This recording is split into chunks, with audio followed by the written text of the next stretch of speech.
बँकेतील लोन मंजूर करून देण्याचे आश्वासन देऊन लोकांना करोडो रुपयाचा चुना लावणाऱ्या चोरांचा झाला पर्दाफाश। द्वारका ग्रुप ऑफ इंडियाचे संचालक कपिल राजपूत यांच्यासोबत 3 आरोपींना अटक करण्यात नवी मुंबई पोलिसांना आले यश। बँकेतील लोन मंजूर करून देण्याचे आश्वासन देऊन लोकांना करोडो रुपयाचा चुना लावणाऱ्या लोकांचा झाला पर्दाफाश। द्वारका ग्रुप ऑफ इंडियाचे संचालक कपिल राजपूत यांच्यासोबत 3 आरोपींना अटक करण्यात नवी मुंबई पोलिसांना आले यश। आपसात मिळून बँकेतील कर्ज मंजूर करून देण्याचे आश्वासन देऊन लोकांना करोडो रुपयाचा चुना लावणारे पंजाब नॅशनल बँकच्या वाशी ब्रांच मधील assistant general manager Rajeshwar Goyal, Dwarka group of इंडियाचे संचालक कपिल राजपूत, मुंगेशमन आदिमुलम आणि कौशिक टन्ना या 4 आरोपींना पकडण्यासाठी नवी मुंबई पोलिसांना मोठे यश आले आहे।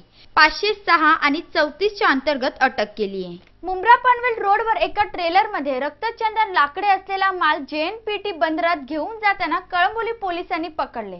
त्यामध्ये 307 नग रक्तचंदन लाकडाचे ओकंडे, लहान मोठ्या आकाराचे एकूण 2050 किलो वजनाचे रक्तचंदनाची लाकडे मिळून आली।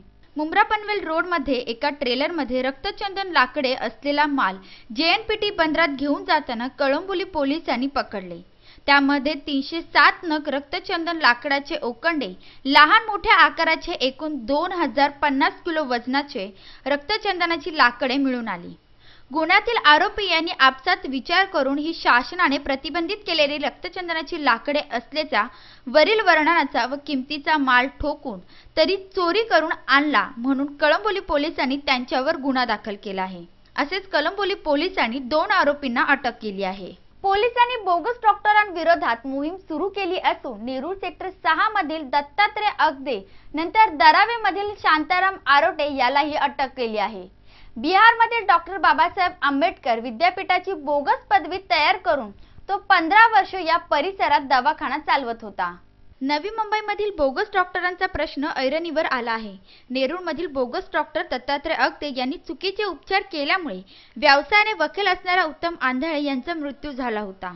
आंधळे यांच्या परिवारातील सदस्यांनी याविषयी पोलीस स्टेशनमध्ये तक्रार करून सदोष मनुष्यवधाचा गुन्हा दाखल करण्याची मागणी केली होती।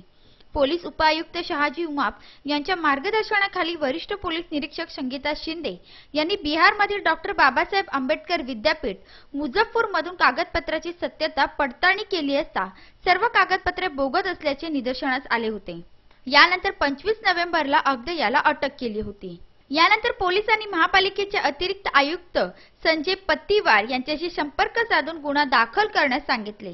महापालिकेचे वैद्यकीय अधिकारी डॉक्टर रमेश निकम यांनी पोलिसांच्या उपस्थितीमध्ये आरोटे यांच्या दवाखान्यात जाऊन त्यांच्या कागदपत्राची छाननी केली। सर्व कागदपत्रे खोटे असल्याचे लक्षात येताच पोलिसांनी त्याला त्यांच्या राहत्या घरातून अटक केली। प्रतिकूल वातावरणामुळे यंदा हापूस आंब्याचे उत्पन्न घटणार असे दिसून येत असतानाच मागील काही दिवस घाऊक बाजारात आंब्याची मागणी आणि पुरवठा यांचा समतोल ढासळला आहे। तुर्भे येथील घाऊक फळ बाजारात हापूस आंब्याच्या दिवसाला केवळ 150 ते 1800 पेट्या येत आहेत। प्रतिकूल वातावरणामुळे यंदा हापूस आंब्याचे उत्पन्न घटणार असे दिसून येत असतानाच मागील काही दिवस घाऊक बाजारात आंब्याची मागणी आणि पुरवठा यांचा समतोल ढासळला आहे। तुर्भे येथील घाऊक फळ बाजारात हापूस आंब्याच्या दिवसाला केवळ 150 ते 1800 पेट्या येत आहेत। ज्या प्रमाणात स्थानिक किरकोळ विक्रेत्यांची संख्या मात्र जास्त आहे। यामुळे हापूस आंब्याचे दर चढे राहत आहे। सध्या 500 ते 1200 रुपये प्रति डझन हापूस आंबा विकला जात आहे। बाजारात येणाऱ्या एकूण हापूस आंब्यातील 30% आंबा निर्यात होत असल्याने ही दरवाढ पुढील महिन्यांपर्यंत कायम राहणार असून अखाती देशातील निर्यात वाढू लागली आहे। कोकणातील हापूस आंब्याचे प्रमाण मागील महिन्यात वाढले असताना गेली काही दिवस पडलेली थंडी हापूस आंब्याला मारक ठरू लागली आहे। यात घाऊक बाजारात आवक घटल्याने आंब्याचे दर कमी होण्याऐवजी वाढण्याची भीती निर्माण झाली आहे।